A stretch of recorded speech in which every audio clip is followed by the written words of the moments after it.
Quel est le plus gros montant que tu as fait en une journée? 115 millions. En plus, le gars, il l'a mis dans un sac de voyage. Il me dit, compte. Je lui dis, compte 100 millions. J'ai appelé mon mari. Il ouvre et il me dit, what the f***?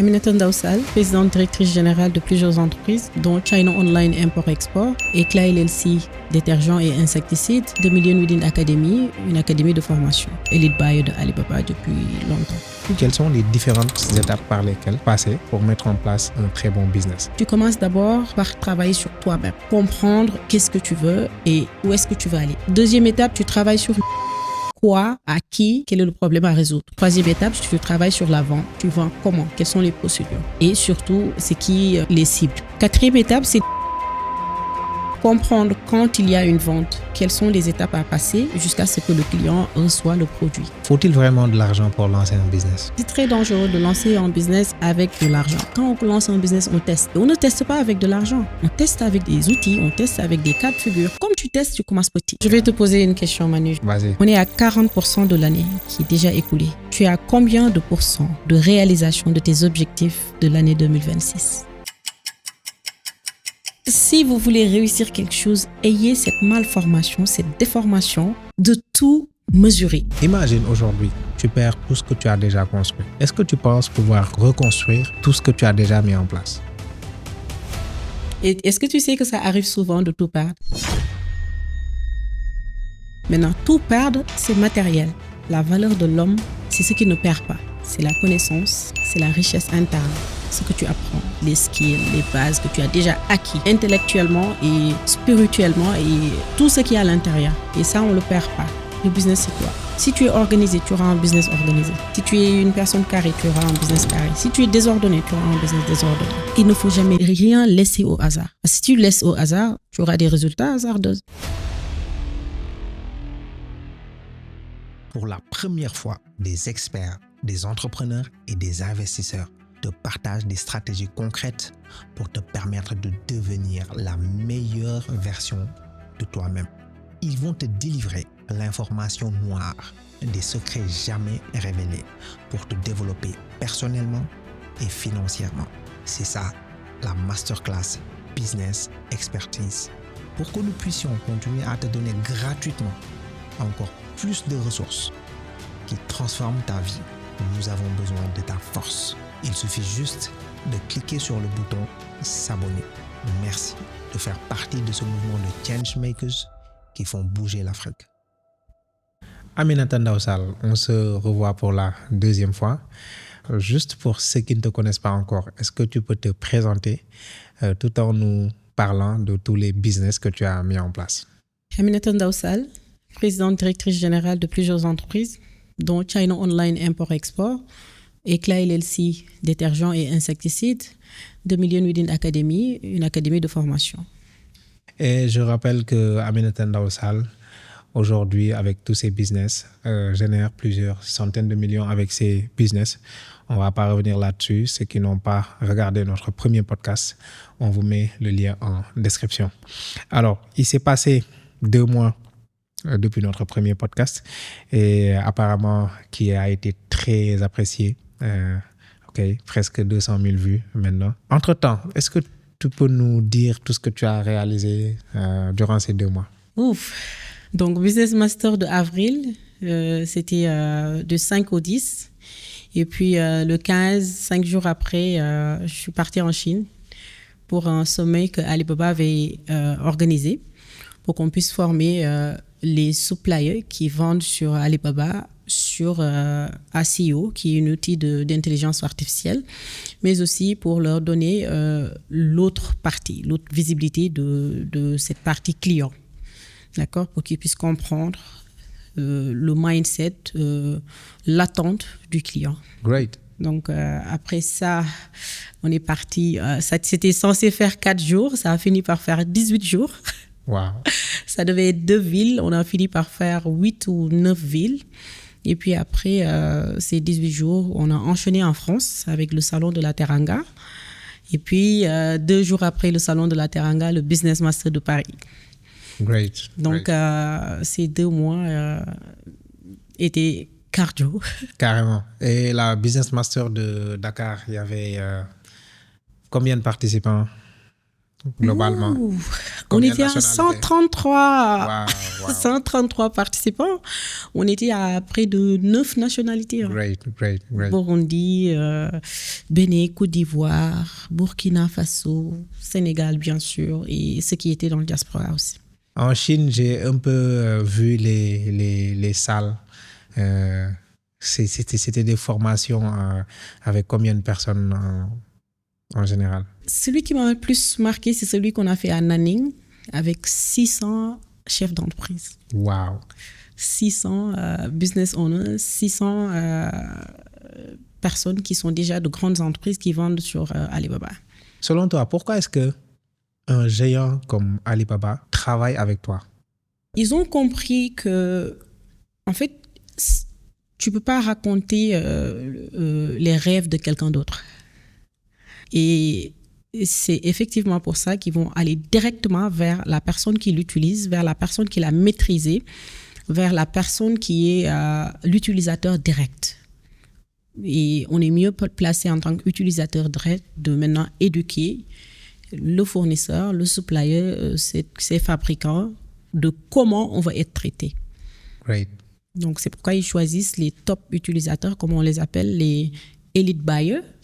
C'est-à-dire, pour être elite buyer, il faut dépenser minimum $500,000 par an sur Alibaba. Et donc, tu es elite buyer? Je suis member elite buyer de Alibaba depuis longtemps. Amazing. Oui.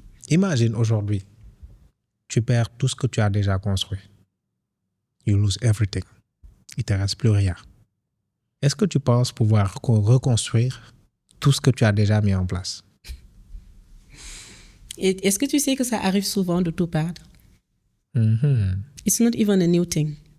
Maintenant, tout perdre, c'est matériel. Et comme j'ai l'habitude de le dire, la valeur de l'homme, c'est ce qui ne perd pas. C'est la connaissance, c'est la richesse interne. C'est-à-dire ce que tu apprends, les skills, les bases que tu as déjà acquis intellectuellement et spirituellement et tout ce qu'il y a à l'intérieur.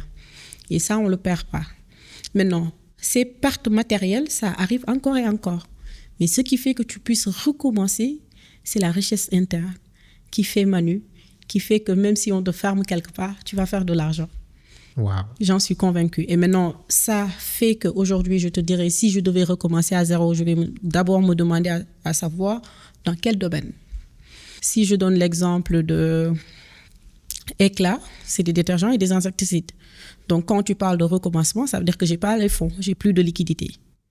Je vais aller chercher des marques de détergents qui sont déjà positionnées et je vais commencer par la revente. C'est-à-dire prendre le produit de Manu et d'être commercial d'abord. On va revenir sur ça, sur les techniques qui permettent de démarrer sans argent. Là, exactement. Si aujourd'hui, tu perdais tout et que tu devais tout recommencer, quelles seraient les étapes? Ou mieux, on va prendre l'exemple de quelqu'un qui veut se lancer dans l'entrepreneuriat, mais qui ne sait pas comment s'y prendre. Okay? Qui n'a pas forcément de moyens. Quelles sont les différentes étapes par lesquelles cette personne devrait passer pour mettre en place un très bon business? C'est quoi la première étape? Je dirais que tu aies les moyens ou pas, c'est les mêmes procédures. Donc, si tu as les moyens et si tu n'as pas les moyens, tu commences par ces étapes-là. Tu commences d'abord par travailler sur toi-même, la partie développement personnel. Comprendre qu'est-ce que tu veux et où est-ce que tu veux aller. Et tout ça, ça fait partie avec d'autres choses qui te permettent de travailler le soi. C'est la première étape. Deuxième étape, tu travailles sur le produit.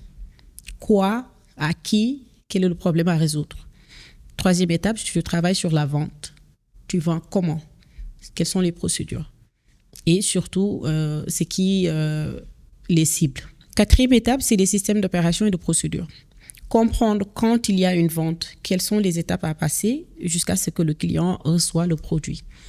Donc, voilà les étapes à déjà comprendre, cerner avant tout simplement de commencer ou d'identifier généralement les grandes lignes pour commencer. Excellent. Selon toi, est-ce que tout le monde peut se lancer dans l'entrepreneuriat? C'est une question qui revient souvent. Est-ce que tout le monde est fait pour ça? Est-ce que tout le monde a les aptitudes pour se lancer dans Je dirais que tout le monde peut entreprendre. Maintenant, est-ce que tout le monde veut entreprendre? Ah, c'est ça là la question. Tout le monde peut. Mais est-ce que tout le monde veut? Il y a beaucoup de personnes qui veulent pas tout le tracas qui part avec l'entrepreneur. Parce que l'entrepreneur, il n'y a pas d'arrêt, c'est 24 heures sur 24. Ton cerveau, les gens te parlent, toi tu vois autre chose. Parce que tu es maintenant dans le mindset de l'entrepreneur qui ne s'arrête jamais. Il y a des gens qui ne veulent pas ça. Ils veulent juste avoir cette sécurité de salaire, aller travailler et puis recevoir leur salaire. Quand ils descendent, ils ont fini. Donc, tout le monde ne veut pas entreprendre, mais tout le monde peut entreprendre. Great. Alors, tout à l'heure, tu as dit que la première étape, en fait, c'est de travailler sur soi-même. Qu'est-ce que tu entends par travailler sur soi-même? Donc, j'ai l'habitude de dire que le mindset fait 80% de la réussite de l'entreprise. Le réglage mental que tu as est à 80% de la réussite de ton entreprise. Donc, quand tu commences à travailler ce mindset-là, ça commence par le soi, par comprendre ce que tu fais, par être organisé, par être discipliné. Parce que si tu n'as pas l'organisation, tu n'as pas la discipline, tu n'as pas cette awareness de où est-ce que je veux aller et pourquoi j'y vais, à un moment donné, tu vas laisser. Parce que ce qui fait que c'est ancré en toi, c'est le pourquoi. Et le pourquoi là, tu l'identifies par le travail sur soi. Prendre le temps de s'auto-questionner. Prendre le temps d'évaluer ses journées, prendre le temps de voir où est-ce que tu dépenses le temps. Et plus tu as les maîtrises là sur ta vie avant d'entreprendre, plus tu trouves ce qui ne va pas ou ce qui te bloque ou ce qui te retarde, que tu vas enlever et que tu vas reconvertir le temps là sur le temps dont tu as besoin pour entreprendre. Tu as parlé de temps. Selon toi, où est-ce que les gens perdent le plus de temps actuellement? Les réseaux sociaux. Ils perdent énormément de temps sur les réseaux sociaux parce qu'ils en ont fait une habitude. Donc, l'habitude que tu crées, il y a des mauvaises habitudes, il y a de bonnes habitudes. Maintenant, si c'est des mauvaises habitudes, ça se compile. Si c'est de bonnes habitudes aussi, ça se compile. Maintenant, les réseaux sociaux, ça nous est tellement facile d'accès que quand tu te réveilles, avant même de faire quoi que ce soit, tu ouvres le téléphone, tu regardes les notifications et tac, tu es entré. Et quand tu entres, si tu n'as pas cette conscience de temps, comment j'utilise mon temps, tu vas passer des heures à scroller inconsciemment.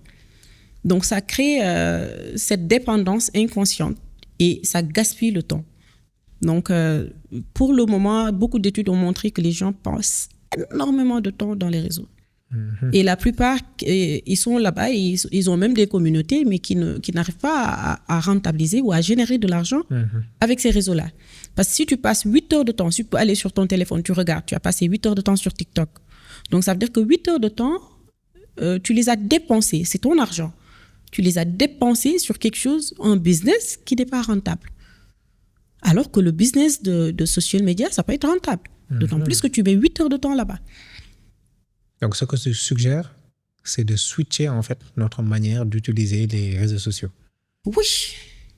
Tant que tu dépenses les ressources que tu as qui ne sont pas renouvelables, le temps, c'est tes ressources qui ne sont pas renouvelables.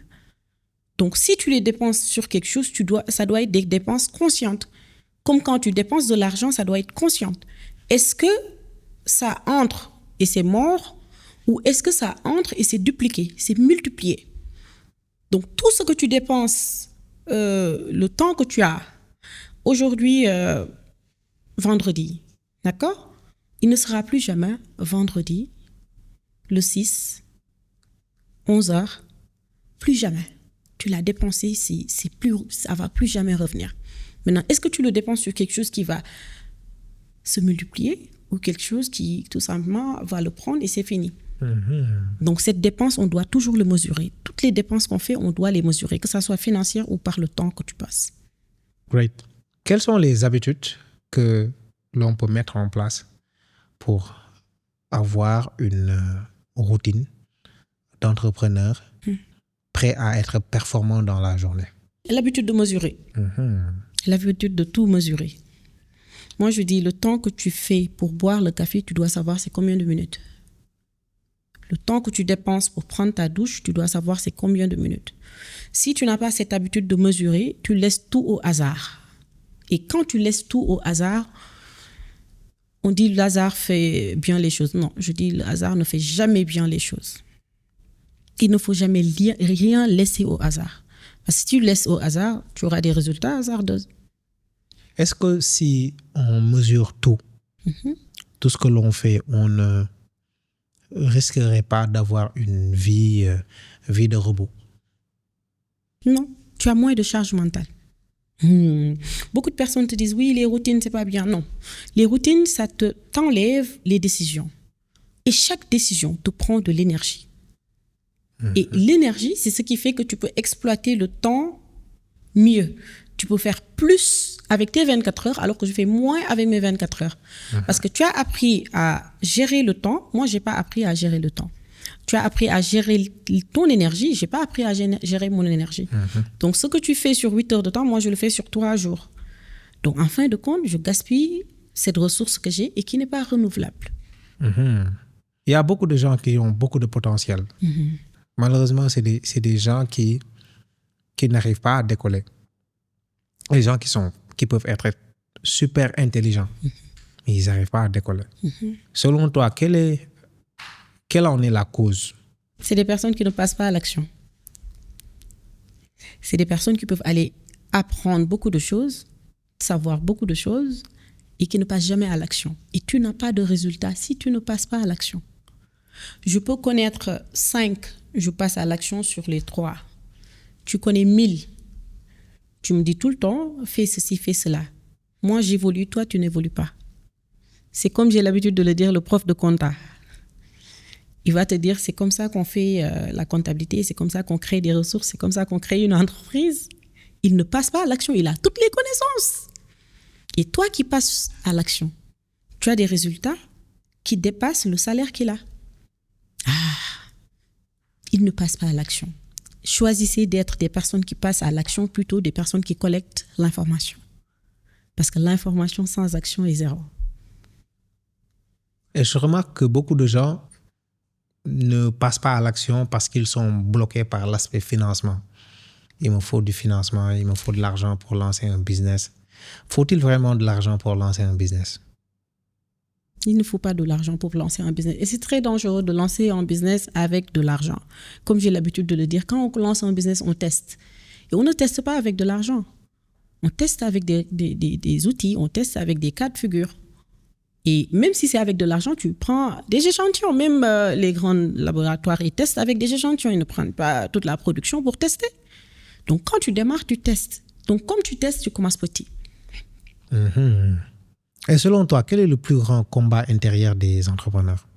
La croyance. La croyance que tu mérites ce que tu veux atteindre. Parce que si tu ne crois pas, tu ne feras pas les efforts nécessaires pour l'atteindre. Celui qui a créé les avions, s'il ne croyait pas qu'il était possible de voler, il n'allait rien créer. Tu ne vas rien créer. Donc la partie la plus difficile, c'est de croire vraiment que je peux le faire. D'où le travail sur soi. Parce que quand tu crois que tu peux le faire, les gens rigolent de ton projet. Toi, tu es like, what you laughing? Like, I'm gonna do it. Je vais le faire. Parce que c'est une croyance profonde. Et c'est cette croyance profonde qui fait toute la différence. Entre celui qui commence 3 jours et lâche, et celui qui voit des blocages, il se dit, mais je vais le faire. Donc, si ça ne marche pas avec celui-là, ça va marcher avec l'autre. Si ça ne marche pas avec l'autre, ça va marcher avec celui-là. Celui-même qui a créé les lampes, il a dit, j'ai pas eu 999 échecs, j'ai eu 999 méthodes qui ne marchaient pas. Donc il est resté là-bas pour 999 fois de chutes, d'erreurs et de choses qui ne marchaient pas pour trouver celui qui marche. Donc quand tu as des chutes et des erreurs, ça veut dire que tu dois les éliminer. Tu te dis, j'ai 3, 5, 6 qui ne marchent pas, je les ai éliminés. Et pourquoi ça ne marche pas? Tu identifies. De ce fait, tu ne vas pas le répéter. Parce que tant que tu ne l'identifies pas, tu as de fortes chances de le répéter. Et là, d'après ce que tu dis, on comprend qu'un expert, en fait, c'est pas forcément quelqu'un qui sait qu'est-ce qui marche, mais c'est quelqu'un qui sait toutes les méthodes qui ne marchent pas. Oui, parce que maintenant, il peut les éliminer. Il peut les éliminer. Donc, par là, on peut comprendre qu'il ne faut pas avoir peur de l'échec. Non, mais il te faut l'échec pour savoir ce qui marche réellement. Quand nous, les femmes, on cuisine et qu'on utilise plusieurs types de riz, c'est parce qu'on en a tellement utilisé qu'on sait qu'avec celui-là, j'ai juste besoin d'1,5 litre. Avec celui-là, j'ai besoin de 1,8 litre parce que j'ai testé plusieurs. Donc, tester plusieurs, ça va avec trouver la bonne méthode et trouver les bonnes combinaisons. Maintenant, ces combinaisons-là, si tu ne mesures pas et que tu ne crées pas, tu ne prélèves pas, tu as de fortes chances de ne pas savoir ce que tu avais combiné pour avoir cette bonne méthode. Et si tu ne sais pas ce que tu avais combiné pour avoir cette bonne méthode, tu ne pourras pas le dupliquer. D'où l'importance de mesurer, je l'ai dit plus tôt. Right. Avoir l'habitude, avoir cette déformation de mesure. Mesurer. Tout ce que tu mesures, tu peux l'améliorer. Tout ce que tu ne mesures pas, tu ne pourras pas le dupliquer, tu ne peux pas le reproduire ni l'améliorer. Et étape numéro 1, tu as dit de travailler sur toi. Quel est le rapport que mon propre self a sur mon business, en fait? Le business, c'est juste une activité. Oui. Pourquoi est-ce que je devrais travailler sur moi? Parce qu'en fin de compte, le business, c'est toi.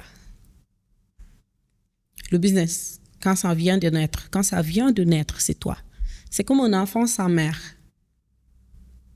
Toi, en tant que créatrice, tu dois être là et tu transmets des gènes au business, comme tu transmets des gènes à ton enfant. Tu sais, ces gènes-là, c'est quoi? Si tu es organisé, tu auras un business organisé. Si tu es une personne carrée, tu auras un business carré. Si tu es désordonné, tu auras un business désordonné.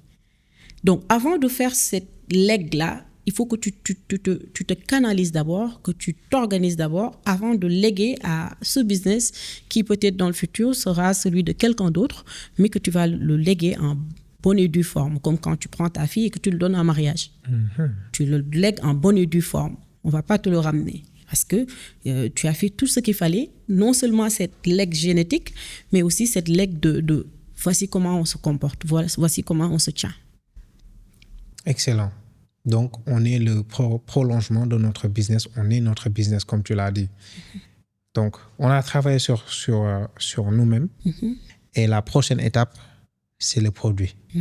Et quand on parle de produit, comment est-ce qu'on choisit un produit qui nous corresponde?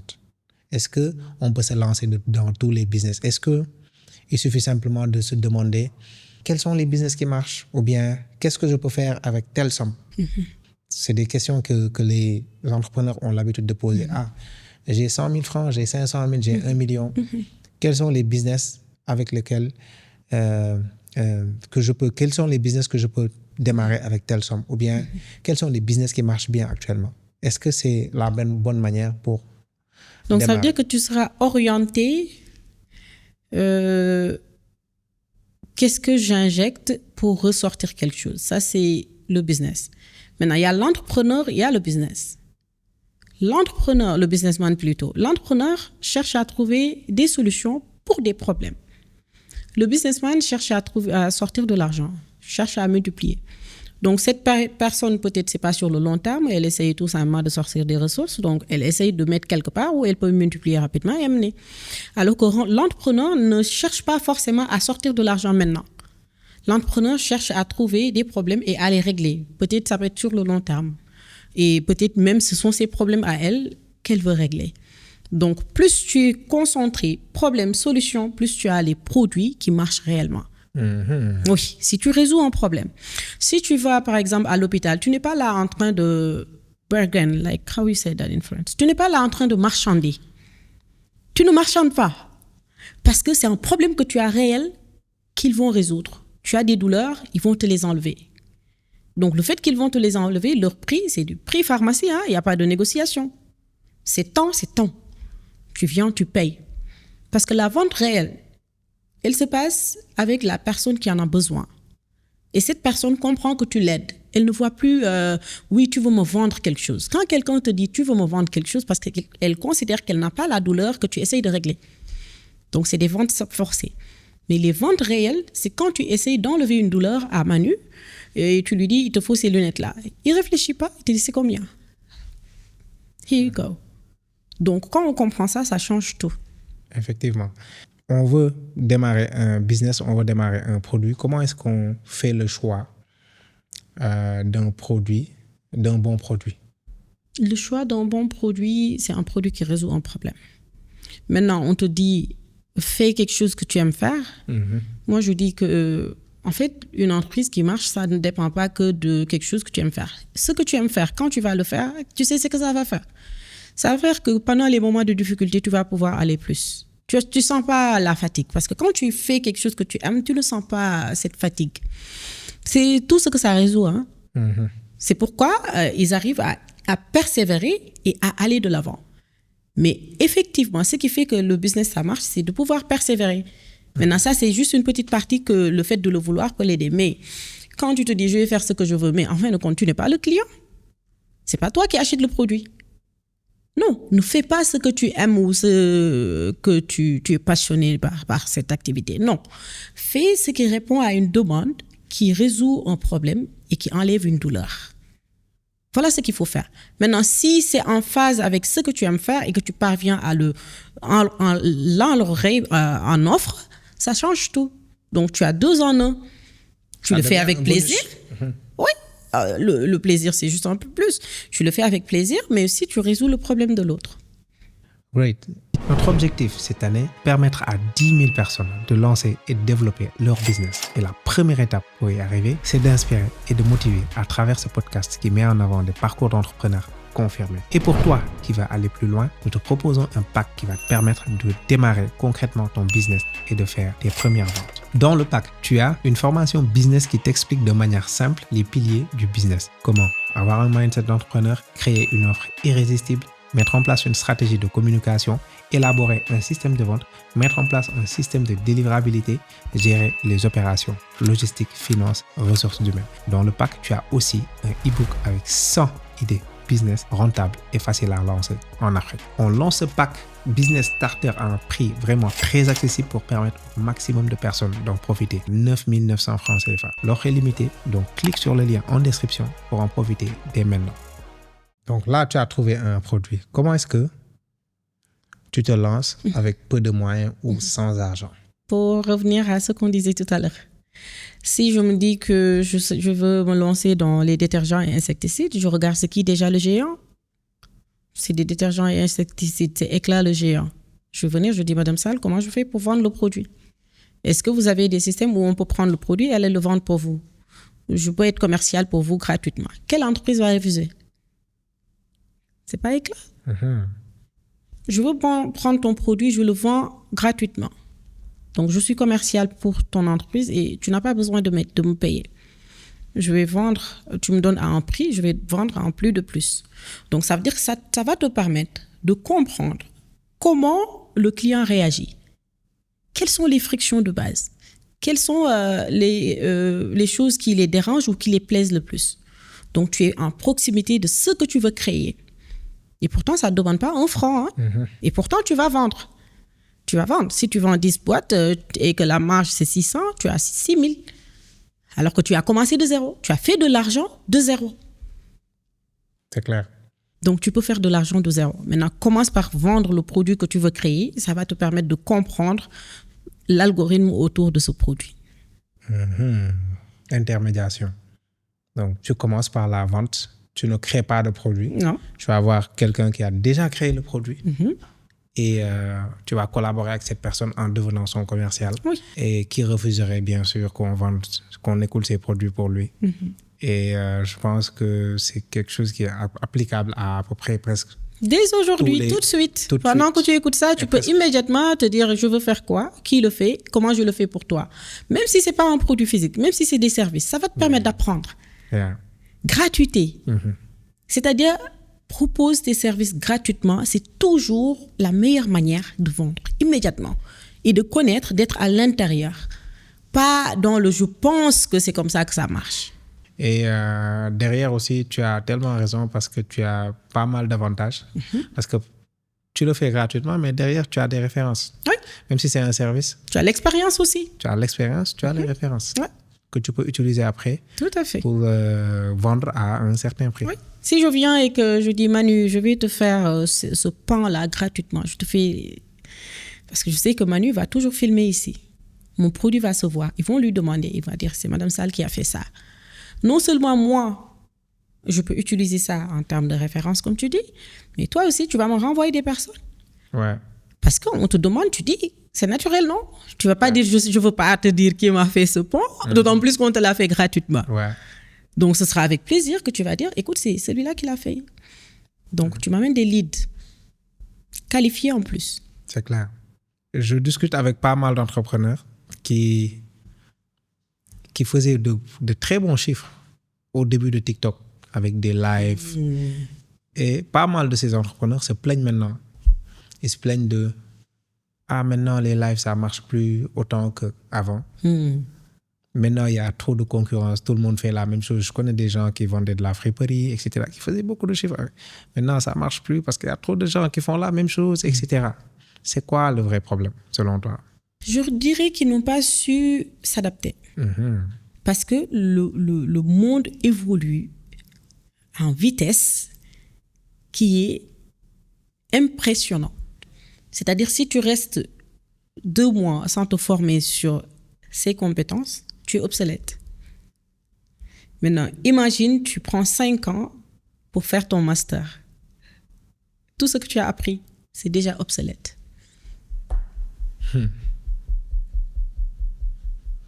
Parce que si tu restes 2 mois sans update, what you're using, c'est plus d'actualité.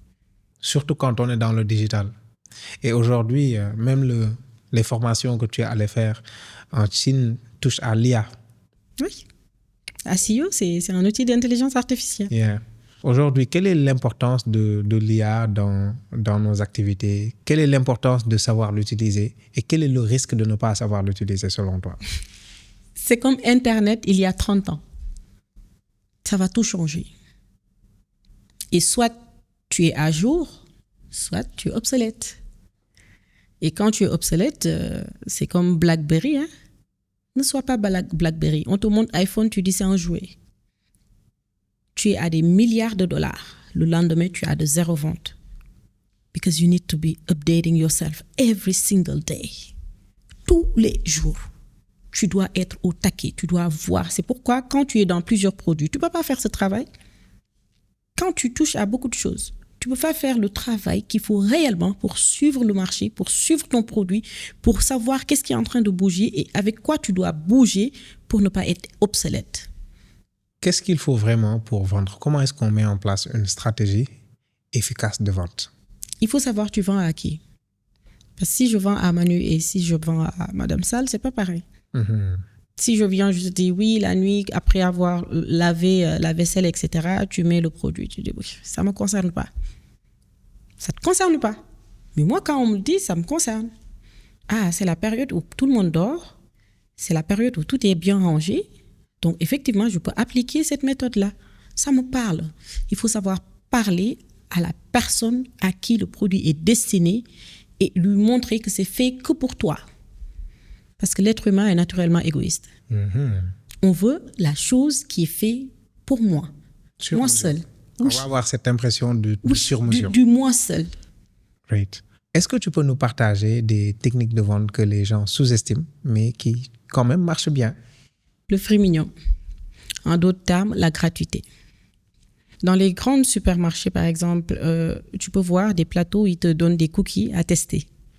Ce qui crée émotionnellement, c'est qu'aujourd'hui, quand tu essaies ces cookies-là, tu peux acheter parce que c'est bon, mais des fois, tu achètes parce que tu culpabilises si tu l'essayes et tu n'achètes pas. Donc, la gratuité, c'est votre meilleure publicité. Oui. Surtout un business qui vient de naître.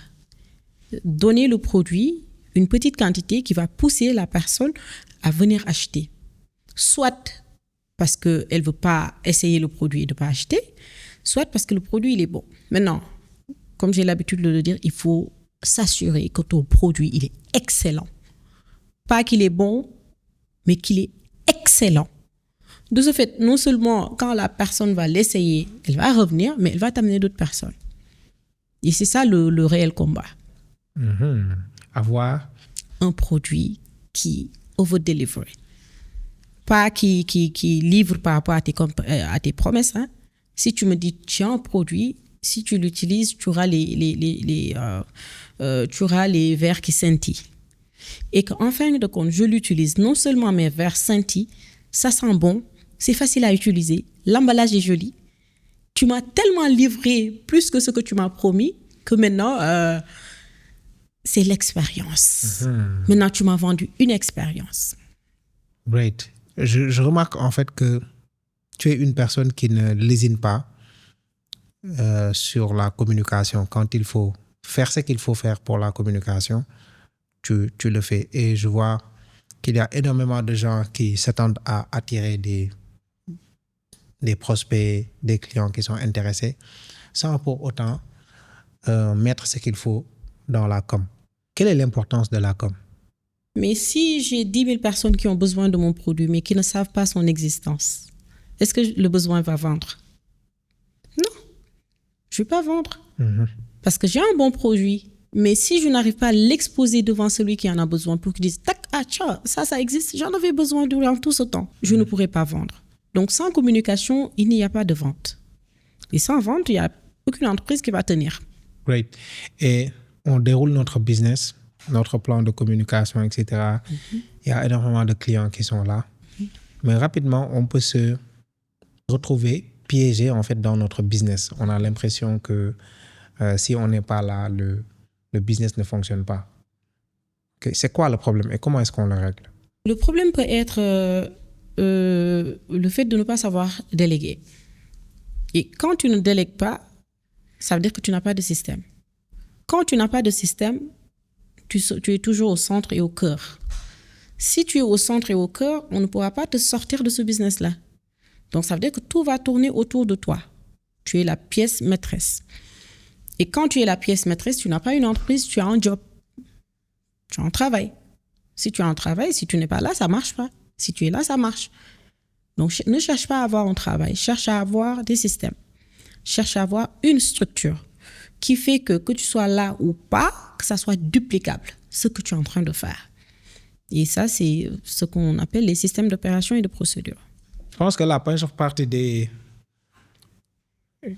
entrepreneurs, leur problème, c'est quoi? Si je ne le fais pas moi-même, ce ne sera pas bien fait, donc autant le faire moi-même. J'ai dit la dernière fois, il faut s'entourer de personnes plus intelligentes que toi. On m'a dit, oui, pourquoi plus intelligente que toi? Mais si tu n'acceptes pas qu'il y a des personnes plus intelligentes que toi, c'est qu'il y a problème. Ça veut dire que tu considères que tu es la plus intelligente au monde. Donc, tu vas prendre des personnes qui sont moins compétentes, moins intelligentes, et tu vas venir et tu leur donnes ce qu'il y a de mieux à faire. Il n'y a pas plus dangereux que ça. Si toi, tes collaborateurs ont besoin de toi pour faire une tâche, ça veut dire que tu es l'employeur et l'employé en même temps et le formateur de cette personne-là qui, non seulement tu lui payes pour lui apprendre. Donc, je te paye en tant qu'employé, mais je t'apprends ton travail. Donc, ça veut dire que tu me coûtes 2 fois plus cher. Parce que tu es censé venir m'aider sur les tâches que je n'ai pas fully understand. Je n'ai pas totalement compris. De ce fait, tu pourras m'amener à un niveau supérieur. Parce que si tu ne peux pas m'amener à un niveau supérieur, moi-même, je ne peux pas m'amener à un niveau supérieur. Et plusieurs personnes n'en sont pas conscientes. Ils vont te dire, je vais réfléchir. Tu ne peux pas réfléchir à un niveau où tu n'es pas encore. Donc, tu peux être toute seule, tu réfléchis sur la chose, mais tu vas nulle part. Parce que tu réfléchis par rapport aux capacités que tu as déjà. Pas par rapport à ce que tu n'as pas encore acquis. Ce que tu n'as pas encore acquis, tu vas chercher des experts. Je dis, Manu, c'est ça que je suis en train de faire. Voilà la visibilité que j'en ai maintenant. Qu'est-ce que tu en penses? Consulting. Manu te dit, oui, mais ça, je l'ai déjà fait avec celle-là. Il faut ça et ça et ça. Tac, tu n'y avais pas pensé. Oui. Parce que Manu est plus intelligente que toi. Mais ça fait mal, hein, quand on te dit, il est plus intelligent que toi. C'est ton orgueil qui parle. Non. Entoure-toi de personnes que tu juges très, très intelligentes. Et qui ont plus de compétences que toi dans des domaines bien définis. extrêmement important. Yeah. La réussite avec des chemins plus courts, c'est quand tu côtoies des personnes qui sont allées plus loin que toi, qui sont plus intelligentes que toi, qui sont plus compétentes que toi, que tu les côtoies. Maintenant, c'est ça le shortcut. Yeah. Tu vas couper toutes les bêtises qu'ils ont déjà fait, tu vas pas y aller et tu as les mêmes résultats. Il y a énormément de professionnels en entreprise qui aujourd'hui aimeraient en parallèle développer un business. Est-ce que c'est possible de développer un business tout en ayant un job à côté? C'est plus facile quand tu as un job. D'avoir un business lucratif qui marche, c'est plus facile quand tu as un job. Parce que beaucoup de personnes regardent juste le temps qu'ils vont consacrer à ce business, mais il faut savoir que quand tu n'utilises pas le business pour vivre, tu lui donnes de l'espace pour grandir. C'est comme ce fraisier, quand c'est vert et tu le cueilles, ça va jamais être à maturité. Mais quand tu laisses le temps à ce business, à ces fruits de grandir, avant de sortir et de dépenser, là, tu as plus de chances que ça soit bien mûr. Alors que le business, si tu l'utilises pour travailler, pour faire tes dépenses de tous les jours, ça va mourir très tôt, avant maturité des fruits. Donc, quand tu travailles, tu utilises tes ressources avec lesquelles tu travailles pour faire tes dépenses et ce dont tu as besoin tous les jours. Et l'argent du business, tu réinjectes. Réinjecte, c'est ce qui a grandi en business. Vous êtes nombreux à nous suivre depuis le Mali et j'ai le plaisir de vous annoncer que je serai à Bamako les 11 et 12 juin pour participer au Diaspora Impact Days. Cette initiative réunira des experts de la diaspora, des entrepreneurs, des jeunes porteurs de projets, des investisseurs et des institutions publiques et privées autour de sessions de haut niveau, d'ateliers pratiques et d'espaces d'échange structurels. Retrouvez plus d'infos en description.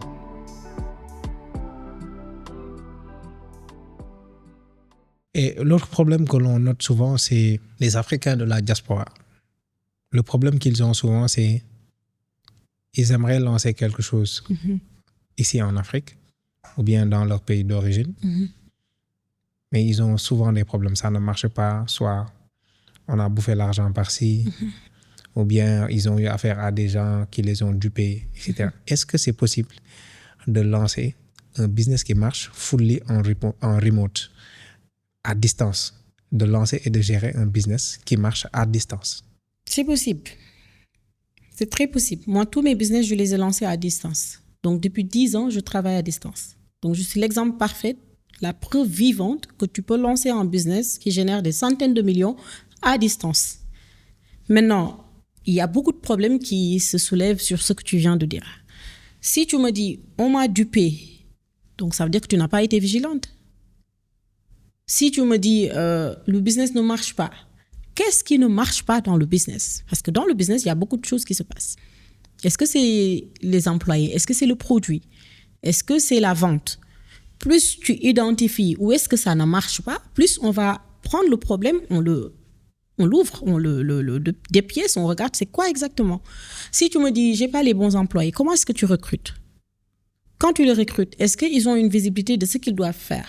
Est-ce qu'il y a des systèmes déjà à l'intérieur et des outils qui vont leur permettre de faire le travail?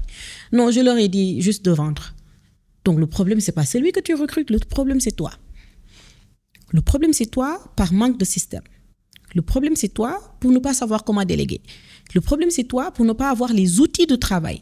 Parce que quand tu prends un employé, son rôle n'est pas de donner les outils de travail. Tu lui donnes des outils de travail. Lui, il doit juste avoir les compétences. Et ça revient au fait de recruter quelqu'un qui n'a pas les compétences. Donc, tu es toujours responsable. Je pense qu'au mois de juin, il va y avoir une business master. Et dans cette business master, tous ces problèmes-là seront abordés. Est-ce que tu peux nous parler de la business master du mois de juin 2026? Les dates, les points qui seront couverts et les cibles. Business Master est le programme qui aujourd'hui a été conçu pour des personnes comme moi qui ont travaillé pendant longtemps, 7 ans, 8 ans, et qui ont des entreprises qui tournent autour d'eux ou qui veulent se lancer mais ne savent pas comment. Ils ont plein d'idées, mais ils ne savent pas comment est-ce que tu concrétises ça? Comment est-ce que tu mets ça en petites actions, actionnables, faisables, applicables tout de suite? Parce que tu peux avoir beaucoup de bonnes idées, mais les problèmes, c'est en fait comment je concrétise ça? Comment je le fais en quelque chose qui est palpable? Donc, action orientée. Donc, c'est une formation qui est 100% action orientée. Tu apprends, tu appliques le soir, tu rencontres demain. C'est ça la particularité. C'est-à-dire, on ne te donne pas le temps de te dire oui, je vais digérer toutes ces informations et après tu te perds. Non. Tu apprends le matin, tu appliques le soir, tu rencontres le lendemain pendant 5 jours. Donc, travaille sur soi, travaille sur le produit, travaille sur la vente, travaille sur les systèmes d'opération et de procédure. Donc, 4 jours de formation intense et une dernière journée pour célébrer tout ça. Great. Et c'est prévu pour quelle date? Du 15 au 19 juin à Noum Sea Plaza, ex-Radisson Blu. C'est noté. Alors, je pense que toute personne qui est intéressée par l'entrepreneuriat, le business, qui veut vraiment commencer à passer à l'action parce qu'on est à la moitié de 2026. Les résolutions, machin, etc. Cette année, je veux lancer ça. Cette année, je veux réaliser ça. Non, etc. je vais te poser une question, Manu. Je peux pas résister. Il faut que je te pose cette question. Vas-y. On est à 40% de l'année qui est déjà écoulée. Tu as combien de pourcents de réalisation de tes objectifs de l'année 2026? Ça, faudrait que je regarde les chiffres. Parce que tout est chiffré et j'ai des tableaux, en fait. Est-ce que tu es convaincu que tu as déjà fait 40% de réalisation de tes objectifs de 2026? Si je ne suis pas à 40%, je suis proche de 40%. Il y a beaucoup de choses que je voulais faire. Il y a des choses que j'ai dépassées et il y a d'autres choses que je n'ai même pas encore entamées. Et qu'est-ce qui te permet de savoir? C'est des tableaux de bord. C'est les mesures. C'est les mesures. J'ai dit, si vous voulez réussir quelque chose, ayez cette malformation, cette déformation de mesurer, de tout mesurer. Tout ce qui est mesurable, tu peux l'améliorer. Effectivement. Donc, tu ne vas pas t'asseoir ou te coucher, attendre 31 décembre 2026 et tu dis l'objectif doit être atteint. Tu y travailles au jour le jour, tu mesures chaque semaine, chaque mois, chaque trimestre, chaque semestre, où est-ce que j'en suis? Et à la fin de l'année, tu n'es pas surprise. Avant la fin de l'année, tu atteins tes objectifs. Mm-hmm. Parce que tu y travailles consciemment et inconsciemment. Et l'inconscient, c'est plus puissant. Excellent. On passe à une autre phase où j'ai des questions. One shot pour toi. Je sens la pression vraiment monter. C'est des questions vraiment à choc, quoi. Certaines de ces questions, je ne les ai jamais posées à quelqu'un. C'est des questions qui me sont venues comme ça, je les ai notées. Donc, malheureusement, elle va être la première victime. Okay. Qu'est-ce que tu as appris de ta mère et qui te sert dans le business? Waouh. Ouf. Je fais partie des personnes qui ont la chance d'avoir 2 mamans. Donc, je vais te dire ce que j'ai appris des 2. L'une m'a appris la patience. Et la patience est l'une des choses qui me sert le plus dans le business. Et l'autre m'a appris le fait de ne pas s'émisser dans les affaires des autres. Mando.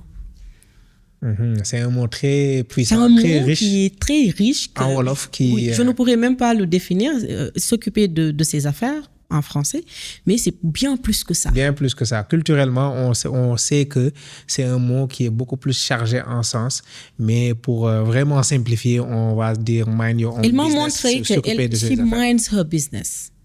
Elle n'est pas dans tout et n'importe quoi. Elle n'essaye pas de voir qu'est-ce qui se passe dans ta vie. Et mando. Yeah. Et ça, c'est puissant. C'est les choses qui, aujourd'hui, font que j'arrive à me concentrer sur ce que je fais. J'ai des œillères. I mind my business. Et plus tu apprends à être mando, plus tu apprends à être focus. Et sans focus, tu ne peux rien construire, Manu. I'm telling you. Tu as tellement raison. Le focus. Et je pense que ce qui nous a permis d'atteindre pour la première fois les 100 millions de chiffre d'affaires, ça a été le focus. Et comment est-ce que j'ai pratiqué le focus? C'est juste en éliminant. Cette année-là, on avait énormément d'opportunités. On avait énormément de possibilités. Mais je me suis dit, voilà, toutes ces possibilités-là sont des possibilités qui sont intéressantes. Il y a possibilité Sur de le faire court de l'argent. terme, les possibilités sont alléchantes. Sur le long terme, focus. Yeah. Tu vas voir la poussière, c'est les opportunités. Quand c'est posé, tu as une visibilité plus loin. Yeah. Et c'est ça, focus. Effectivement. Qu'est-ce que tu as appris de ton papa et qui te sert dans ton business? Beaucoup de choses. Celui que je peux citer, c'est tout ce que je crois, je peux le faire. Depuis toute petite, je l'ai vu coudre ses propres costumes, Wow. créer des technologies. Il a créé le premier GPS qui parle Wolof. GPS, je te dis, porte à porte. Il dessinait les rues, etc., etc. Mm-hmm. Et mécanicien, technicien, architecte, il a dessiné sa maison, il a participé à la construction. Musicien. Je l'ai vu jouer au piano.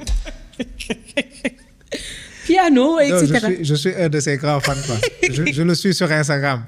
Exactement. Donc, toi, tu sais de quoi je parle. Non, c'est-à-dire, quand on dit l'homme 1000 métiers, moi, je dis 12 métiers, il a plus de 12 métiers. Pour moi, c'est une personne qui vit. Oui. Et quand je dis c'est une personne qui vit, c'est une personne, dès qu'il file quelque chose, il va le faire. Action. Et c'est-à-dire, oui, donc même l'action dont tu parles là, c'est à l'action. Je pense que... Je suis partie en France, j'ai fait le tour de Chine, France, 35 jours, je reviens, je ne reconnais pas la terrasse parce qu'il a créé un truc avec des fauteuils, etc., il a acheté le fer, il l'a coupé, il a formé l'outil, il a fait les fauteuils. Wow. Like he builds everything. Like he thinks that he can do whatever tout ce qu'il pense, il peut le faire. Et c'est cette croyance qui, je dirais, that's my unfair advantage. Comme on dit, c'est ton avantage qui n'est pas unfair, comment on appelle ça encore? Injuste. C'est l'avantage injuste que j'ai d'avoir un papa qui croit en sa capacité de créer, d'être un créateur. Parce que quand tu crées une entreprise, tu dois être créateur. Excellent. Qu'est-ce que tu as appris de ton mari et que tu utilises dans ton business? L'exactitude. Lui, c'est quelqu'un qui ne connaît pas les virgules, etc. C'est 1, c'est 2, c'est rond, c'est carré. Donc, parce que moi, je suis plus dans le I don't care, I want to do this, I'll just do it. Lui, il est dans les mesures, il est dans l'exactitude, il est dans les calculs. Et j'ai pu prendre cette partie de moi qui est dans l'euphorie, qui est dans le dou, et ajouter cette partie de lui qui est dans le poser, regarder, mesurer. Et les deux ensemble font que j'arrive à avoir des niveaux des deux, de balancer les deux. Parce que passer à l'action, c'est bien, mais s'assurer que c'est bon, ne pas s'attarder sur le est-ce que c'est bon, mais s'assurer quand même que le risque, comment on appelle ça encore? On appelle ça risque mesuré. Mm-hmm. Donc, ça veut dire que c'est bien de prendre des risques, mais il faut que ça soit mesuré. Donc, quand tu mesures les risques, tu ne fais pas pour faire, tu fais pour te dire worst case scénario, qu'est-ce qui va se passer? Au pire des cas, est-ce que je peux me permettre de perdre 5 millions? Oui, donc, au pire des cas, je perds 5 millions, mais j'aurais appris. Non, je ne peux pas me permettre de perdre 5 millions. Mais 500 000, d'accord, 500 000, c'est pas grave. Et ça, c'est les risques assurés. Great. On a l'honneur aussi aujourd'hui de recevoir ta fille qui est dans le studio aujourd'hui. Qu'est-ce que tu as appris d'elle et que tu utilises dans ton business? She don't take no for an answer. En français... Elle ne prend pas un non. En fait, quand tu lui dis non, elle va se dire OK. Elle revient, elle reformule. Jusqu'à ce qu'elle ait un oui. Et le fait de ne pas prendre non comme une réponse, ça, je l'ai appris d'elle. Donc, quand je te dis, Manu, est-ce qu'on peut faire ça? Tu me dis, je pense pas, j'ai ça. Je vais reformuler. Et tu partantes pour ça. À cette heure, je suis sûre que tu es débordée le matin. Oui, Madame Sall, tu as raison. Le soir, je suis disponible. Reformuler. Yeah. Un non ne veut pas forcément dire un non. Ça veut dire que peut-être c'est pas clair dans ta tête ou bien je suis pas convaincu. Ou momentanément. Yeah. Peut-être aussi que tu c'est un non pour le matin, c'est un oui pour le soir. Est-ce que tu as demandé pour le soir maintenant? C'est ça la question. Yeah. Peut-être que tu n'étais pas assez précis. C'est clair. Qu'est-ce que tu as appris de ton frère? Que tu peux prendre quelque chose qui est sous-estimé et l'amener à un niveau supérieur. Bon, j'ai plusieurs frères, mais je pense que tu parles de l'aîné.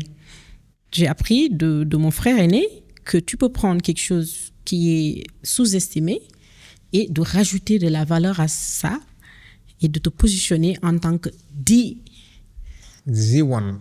Exactly. Yeah. Qu'est-ce que tu as appris d'une de tes sœurs?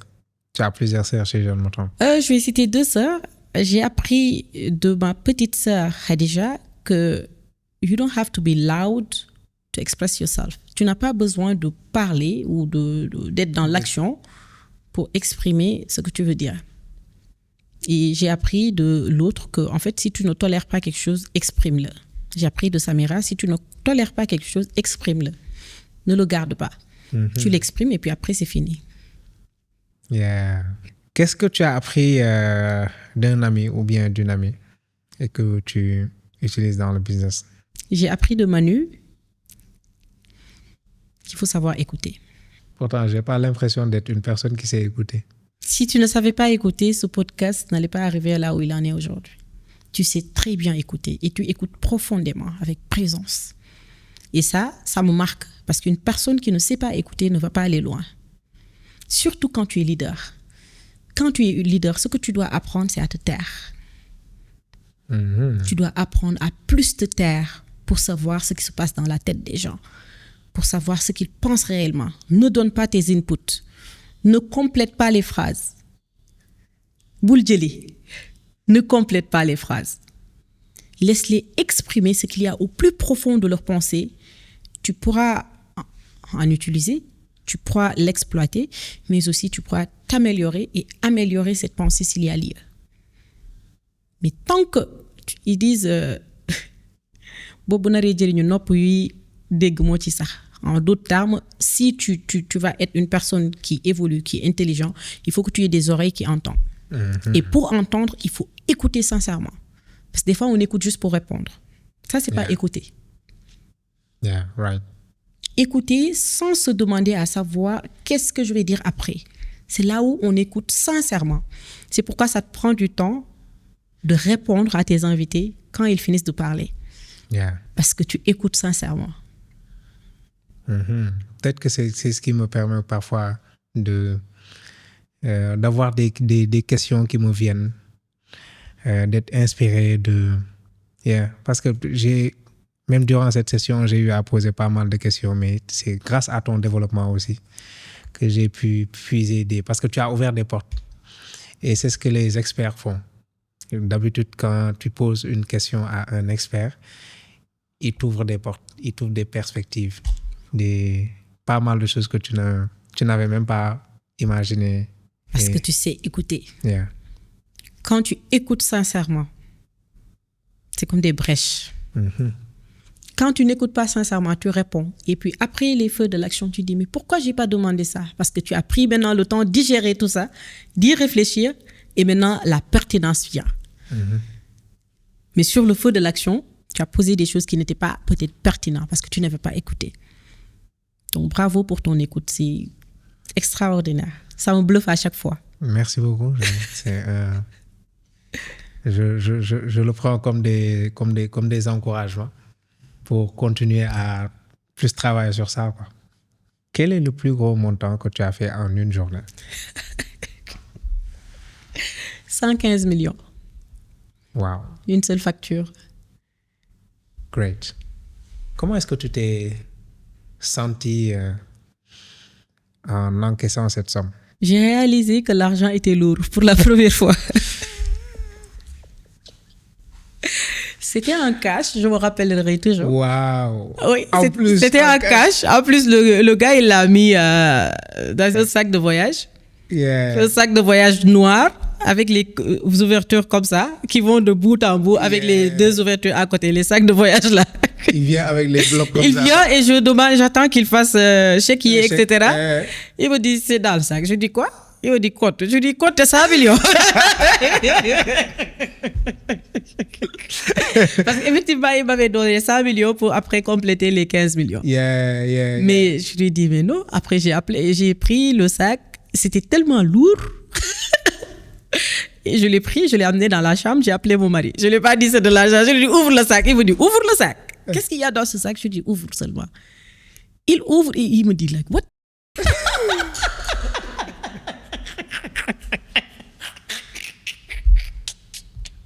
Tu as braqué une banque. Il a carrément insulté. Tu as braqué une banque. Ça, c'est quoi? Je dis, c'est une commande. Comment il a commencé à poser 1000 questions? Je dis, mais on a besoin de changer cet argent. Donc, il faut qu'on appelle rapidement pour qu'on nous change l'argent en yuan. Donc, c'était vraiment une belle expérience d'avoir le cash. Parce que d'habitude, moi, je ne touche pas l'argent. J'ai une comptable, il y a des procédures pour encaisser. Mais cette première fois, ça m'a permis vraiment de démystifier beaucoup de choses. Tu sais, les premières fois, c'est ce qui fait que c'est juste ça qui est le mystère. Mais quand tu l'as déjà fait une fois, ça te semble banal. Et c'est pourquoi Steve Jobs dit toujours, reste toujours à cette première journée. Vis la vie comme si c'était ta première fois. Travaille comme si c'était ta première journée. Considère les choses comme si c'était ta première journée. Parce qu'au la deuxième journée plutôt, tu as démystifié ça. Quand tu as une nouvelle voiture, l'excitation, c'est juste quelques jours, quelques heures. Après, it's just like something else that you already have. C'est ce sentiment de, c'est déjà là. Ça n'a plus de valeur. Maintenant, la meilleure d'entre nous, personne, c'est celui qui arrive à apprécier les choses qu'il a acquises depuis longtemps. C'est clair. Ta femme, tes enfants, tes amis, tes parents, que tu puisses les regarder et que tu aies ce sentiment de gratitude. Que tu puisses lui dire, merci chérie d'être là. Merci d'être celui que tu es dans ma vie. Merci de m'avoir choisi. Et plus tu les regardes, tu le dis, tu l'apprécies comme au premier jour. Comme like when you were dating. Des fois, les gens te disent, oui, quand tu es marié et quand tu étais célibataire et que vous étiez en couple, c'est pas pareil. Quand vous étiez en couple, c'était plus excitant, c'était meilleur. Non, parce que vous avez arrêté de vivre cette première journée. Vis cette relation, vis ce business comme si c'était ta première journée avec cette personne, où c'est encore fraîche, où on a encore cette flamme. Et c'est la même chose avec le business, avec les enfants. Maintenant, on les regarde quand ils sont petits, on est là quand ils sont grands. C'est un autre enfant. I already have it. C'est acquis. D'où le fait qu'on dise que la valeur des choses avant de les avoir, c'est ici. Quand tu les as, c'est là. Quand tu les perds, c'est ici. Donc, en fin de compte, tu ne réalises ce que tu as que quand tu les perds. Il faut éviter ça. Sois une personne qui tient une liste de gratitude. Où tous les jours, tu mesures tout ce qui va dans ta vie. On a l'habitude de mesurer, mais tout ce qui ne va pas. Toi, fais le contraire. Liste tout ce qui va dans ta vie. Liste le fait que tu peux parler et qu'on peut t'entendre. Liste le fait que tu peux regarder et tu vois. Tu peux te lever, marcher sans l'aide d'une personne. Tu peux vaquer à tes occupations sans l'aide d'une personne. Tu respires sans machine. Et plus tu commences à prendre conscience de ça, plus tu es une personne qui est heureuse, épanouie, réussie, qu'importe ce qui se passe matériellement autour de toi. La vraie réussite, c'est être à un niveau de gratitude de telle sorte que tout va bien, toujours chez toi. Wow. C'est ça le vrai travail. Powerful. Notre objectif cette année, permettre à 10 000 personnes de lancer et de développer leur business. Et la première étape pour y arriver, c'est d'inspirer et de motiver à travers ce podcast qui met en avant des parcours d'entrepreneurs confirmés. Et pour toi qui vas aller plus loin, nous te proposons un pack qui va te permettre de démarrer concrètement ton business et de faire tes premières ventes. Dans le pack, tu as une formation business qui t'explique de manière simple les piliers du business. Comment avoir un mindset d'entrepreneur, créer une offre irrésistible, mettre en place une stratégie de communication, élaborer un système de vente, mettre en place un système de délivrabilité, gérer les opérations, logistique, finance, ressources humaines. Dans le pack, tu as aussi un e-book avec 100 idées business rentables et faciles à lancer en Afrique. On lance ce pack Business Starter à un prix vraiment très accessible pour permettre au maximum de personnes d'en profiter. 9 900 francs CFA. L'offre est limitée, donc clique sur le lien en description pour en profiter dès maintenant. Et j'ai fait une remarque. Parce qu'en fait, beaucoup d'hommes, j'ai l'impression qu'ils pensent qu'en laissant leurs femmes faire du business, vont s'éloigner en fait du foyer ou bien vont mal s'occuper du foyer. Et j'ai fait une remarque. Tu es dans un club qui s'appelle Impact L et dans Impact L, il y a toi, il y a Khadija, il y a Fainara, il y a Ngone au Bon Foot, Ami Coco Chanel, Miss Tou, etc. Et j'ai remarqué que vous êtes toutes des family women, des femmes en fait qui tiennent à leur foyer, qui s'occupent bien de leur mari. Parce que voilà, en voyant en fait votre lifestyle, etc., on voit que vous êtes, c'est comme si le business vous a plus rapproché de votre famille qu'il ne vous a éloigné en fait. Comment est-ce que vous arrivez en fait à gérer un business tout en étant très proche de votre famille?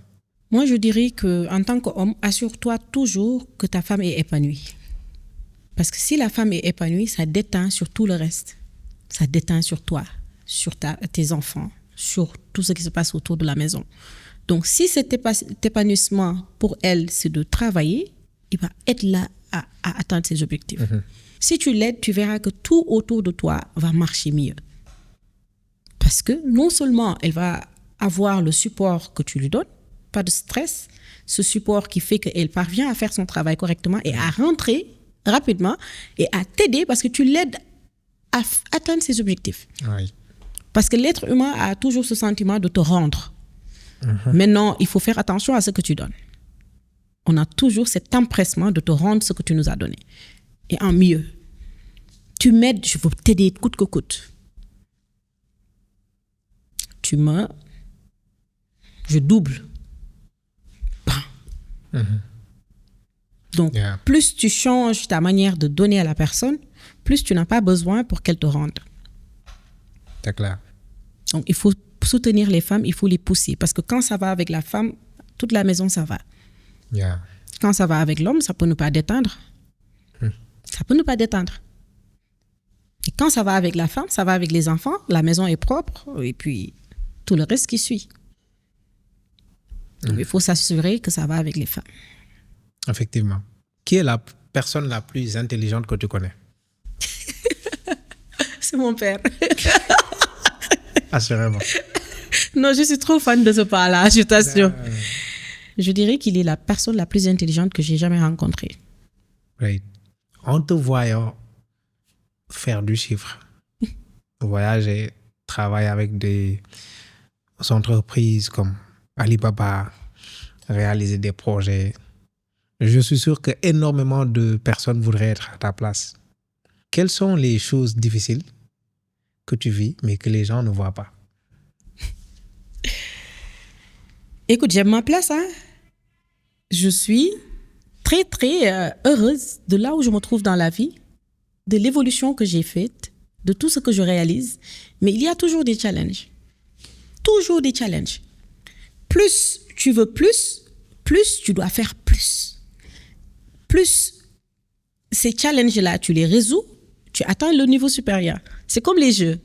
It's like a game. Quand tu joues le niveau 34, c'est tellement difficile, mais si tu le passes, tu es au niveau 35. Tu comprends un peu? Yeah. Donc, quand je vois la chose comme je dois passer ce level-là pour être à un autre niveau. C'est pourquoi ça devient plus facile. Mais il y a toujours des challenges. Je te donne un exemple. Quand je faisais les tournées avec Alibaba, on a fait Nanning. Nanning, c'est là où ma fille est née. Donc, c'est-à-dire, c'est cette ville qui a vu naître China Online. Donc, pour moi, c'était tellement symbolique, c'était tellement d'émotion, le fait d'avoir commencé ici, à zéro, et de retourner là-bas en tant qu'une personne qui va former des chefs d'entreprise qui génèrent des milliards et des milliards de dollars à ce niveau-là où je suis aujourd'hui. Donc, c'était ce poids émotionnel qui était mélangé entre fierté, entre pression, entre stress. Alors que moi, je sais gérer mon stress. Mais c'était tellement lourd que le matin, je ne sentais pas mes pieds. Wow. Tellement il y avait beaucoup de choses qui se mélangeaient. Et je dis, il ne faut pas avoir peur d'avoir peur. Mm-hmm. Il faut savoir gérer cette émotion, avoir cette intelligence émotionnelle qui fait que tu arrives à livrer même dans la peur. Tu arrives à passer à l'action, à faire quelque chose, même quand tu es inconfortable. Parce que être à un niveau de réussite, c'est pas juste confort. Hein?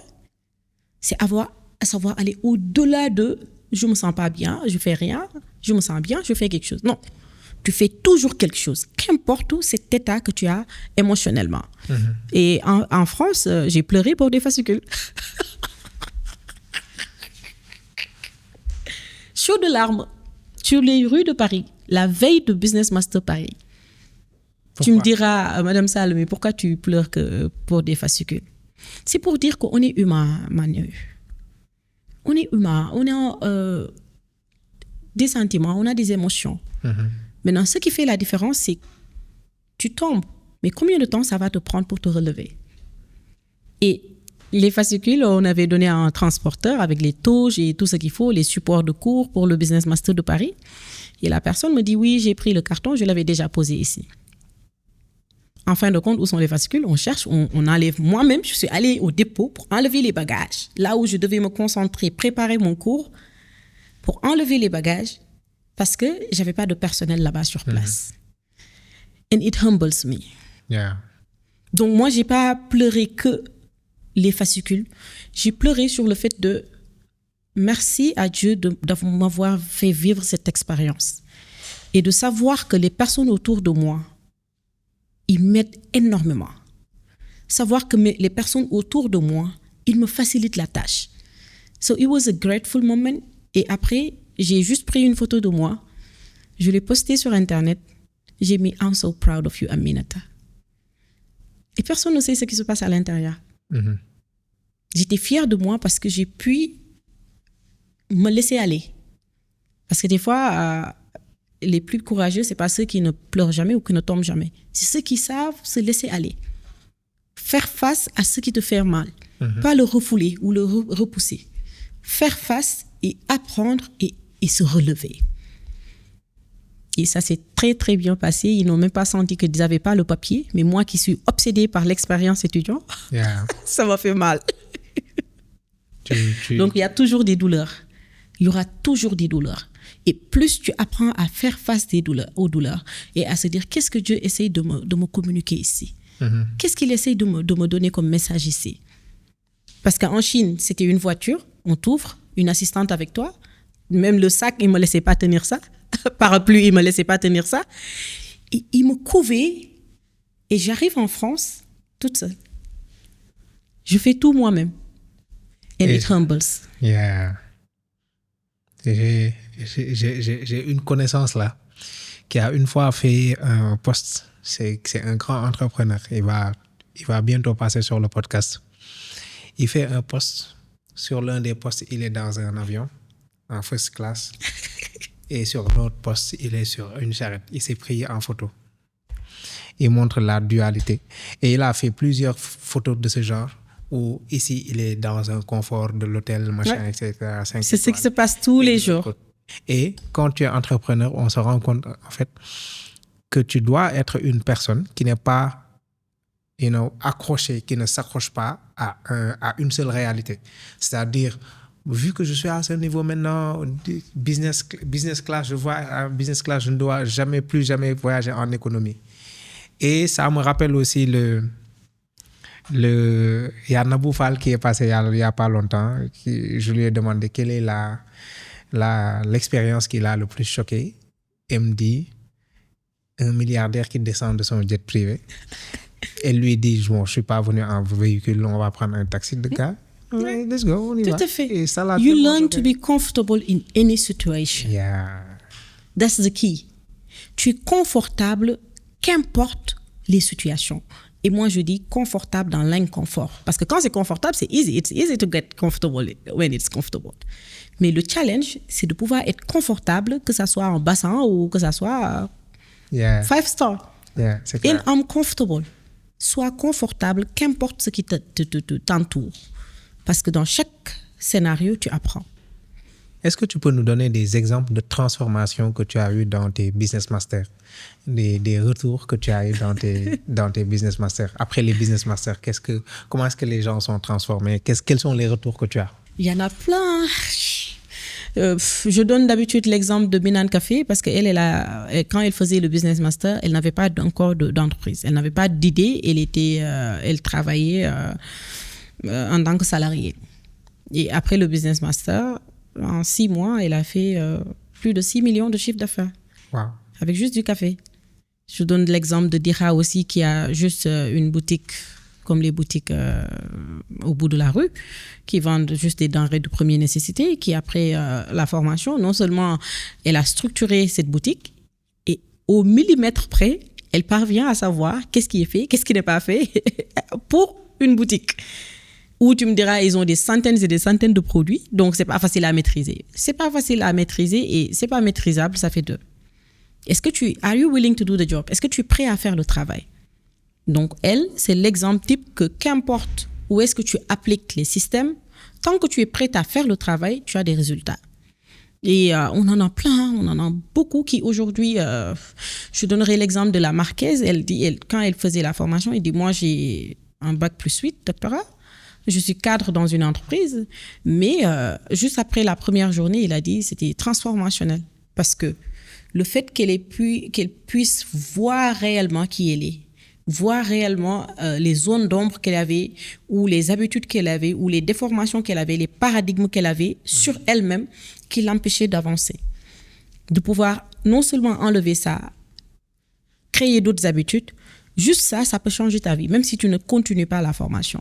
Alors, rappelle-nous les dates de la formation. Du 15 au 19 juin, Numsi Plaza. Numsi Plaza 2026. Les liens pour prendre des places sont disponibles en description. Et est-ce que c'est possible de suivre en ligne pour ceux qui ne sont pas à Dakar? Oui, on a non seulement ils peuvent suivre en ligne, mais ils ont des comptes étudiants. Donc, dans la formation, tu as accès au direct pendant qu'on est en classe, où tu peux interagir avec les gens. Mais aussi, tu as un compte étudiant où tu as tous les cours, les supports de cours pendant 28 jours. Great. Donc, it's a student portal. Excellent. Donc, guys, on se donne rendez-vous à la Business Master. Merci beaucoup d'être passé. Merci Manu pour le pouvoir de ton écoute. Ciao. Pour que nous puissions continuer à te donner gratuitement encore plus de ressources qui transforment ta vie, nous avons besoin de ta force. Il suffit juste de cliquer sur le bouton s'abonner. Merci de faire partie de ce mouvement de change makers qui font bouger l'Afrique.